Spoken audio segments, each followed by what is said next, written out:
Alright, what's going on everyone, and welcome to the series in which I introduce you to all of the most powerful competitive decks in the modern format. The goal here isn't to give exact deck lists, as those change constantly, but rather to give you a brief overview of how the deck works so you can be prepared if you're new to the format. Today we're going to talk about creativity decks. Now, there are a lot of different builds of this deck, from Temur to Jund, and usually 4 to 5 colors. Regardless though, they all start with Indomitable Creativity and Archon of Cruelty. So the spell costs X and 3 and says destroy X target artifacts or creatures, and each permanent destroyed, its controller is going to reveal cards off the top of their library until they reveal an artifact or creature and they put it onto the battlefield. So the idea of this deck is to play no creatures in your deck. No creatures, no artifacts. That way when you cast Indomitable Creativity, you are guaranteed to hit the Archon. But how does that work? How do you sacrifice creatures and artifacts if you don't have them in your deck? And we do that by playing Dwarven Mine,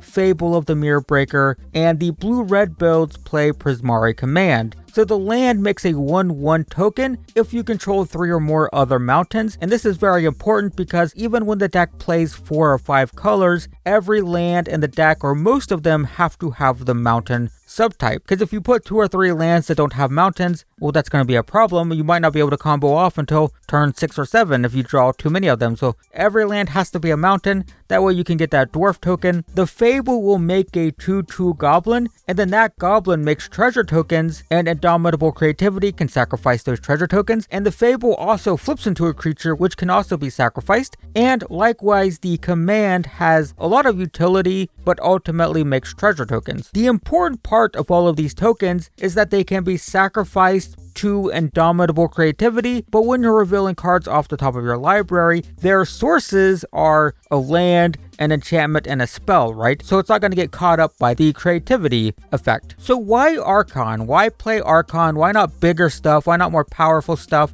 I mean, it's just a 6/6, but the power of the Archon is in its text box. When it enters or attacks, the opponent sacrifices a creature or planeswalker, discards a card, and loses 3 life, and then you draw a card and gain 3. That is a ton of value, and it's really good because even if the opponent can kill it right away, it's going to generate all that card advantage. And remember that this triggers on attacking as well, so if it attacks once, I mean, that's devastating. Plus it can be copied with Reflection of Kiki-Jiki. Like if you can have a Reflection in play, Creativity into an Archon, then copy it, and then you get to attack with the copy because it has haste, the opponent would have to sacrifice 3, discard 3, lose 9, you would gain 9 and draw 3. Obviously that's not going to happen consistently, but it's pretty crazy. The deck has some built-in redundancy with Transmogrify and Persist. Transmogrify is a worse Indomitable Creativity, but it works. Remember, the creativity can target X creatures, so if you only want to target 1, it costs 4, right? Transmogrify costs 4, creativity costs 4 if you're only hitting 1 target, but you can pay 5 or 6 for it and hit 2 or 3 copies, and that will bring in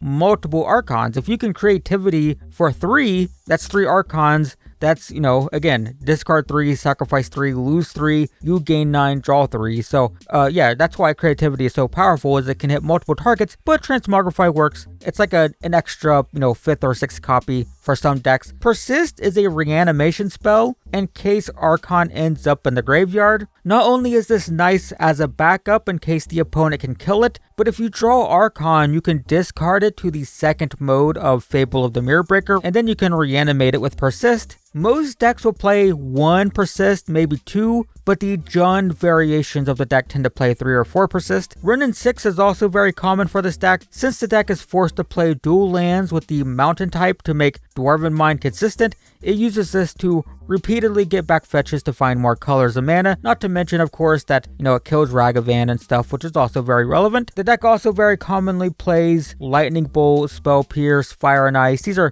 very typical. The first is a classic burn spell. The Spell Pierce is important to protect creativity, so you can cast it and counter a counter spell. And Fire and Ice is just burn that doubles as a redraw if it's irrelevant, and it's pretty commonly played. Leyline's Binding and Teferi Time Raveler are also very common. Leyline's Binding is just an amazing removal spell in a 5-color deck. It usually costs 1 or 2, and exile something until it leaves the battlefield, and Teferi basically turns off instants, sort of. He makes the opponent play at sorcery speed, making it easier to safely combo off. It's also worth mentioning that decks will play Emrakul or Bitter Reunion. The first is just an extra creature that can be hit with creativity, and some people will run a single copy, never more than one though. This is a 1 copy or 0 card, because you don't want to hit 2 of them off of creativity because they're legendary. And Bitter Reunion is a way to filter through your deck. It's more common in those Jund builds because it can discard Archons, helps find creativities, whatever.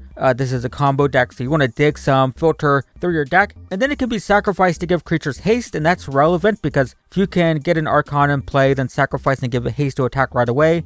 Because it triggers on entering and attacking, that's very powerful. And yeah, that's the general idea of creativity decks. You play Archon as your only creature, and then you have non-creature, non-artifact ways to make creature and artifact tokens, and you use Indomitable Creativity to cheat Archon in play as soon as possible, maybe multiples of them, which can be quite devastating. If you want exact deck list and the most up-to-date deck list, be sure to check the description as I will leave links to metagame tracking websites. And if you like this video, I have an entire series dedicated to these modern deck guides, and you can find a link to that in the description as well. But in the meantime, I hope this video was helpful. Thanks for watching, and I will see you in the next one.